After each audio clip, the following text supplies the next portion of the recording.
तमाम अहले वतन के लिए मेरा बहुत बहुत इस बसंत ऋतु का मुबारकबाद।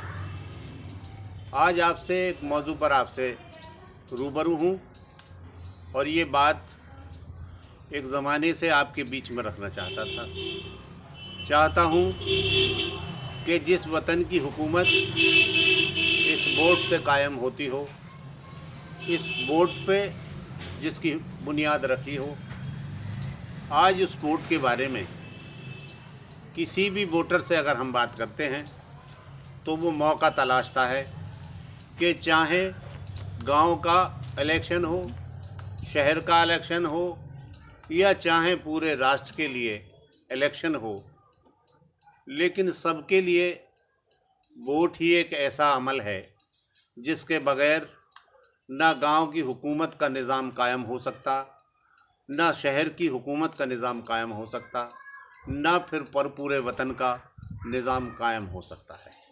तो जब पता लगा कि पूरा हुकूमती निज़ाम वोट पर इंडिपेंड करता है, तो फिर वोट के बारे में समझना, जानना और वोट की अहमियत को पहचानना प्रत्येक भारत के नागरिक को बहुत ज़रूरी है। आप वोट के लिए गंभीर क्यों नहीं हैं? वोट के लिए जागरूक क्यों नहीं हैं? वोट के लिए आप लापरवाह क्यों हैं?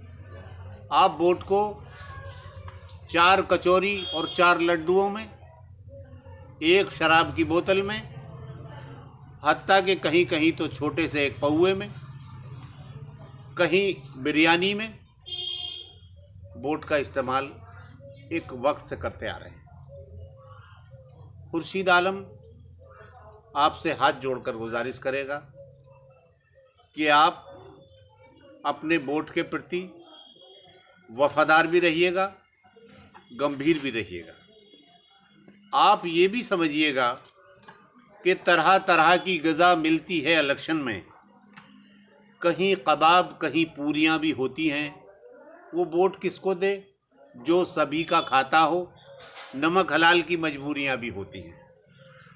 आपसे मेरा अनुरोध है कि आप तालीमी अगर मयार की बात करें तो सभी तरह की तालीम हमारे वतन में मौजूद है। इसके लिए तमाम संस्थाएं आपका इंतज़ार करती हैं, लेकिन कोई संविधान और इस बोर्ड के लिए कहीं कोई सब्जेक्ट ऐसा नहीं है कि जो इसकी तालीम आपको दे सके।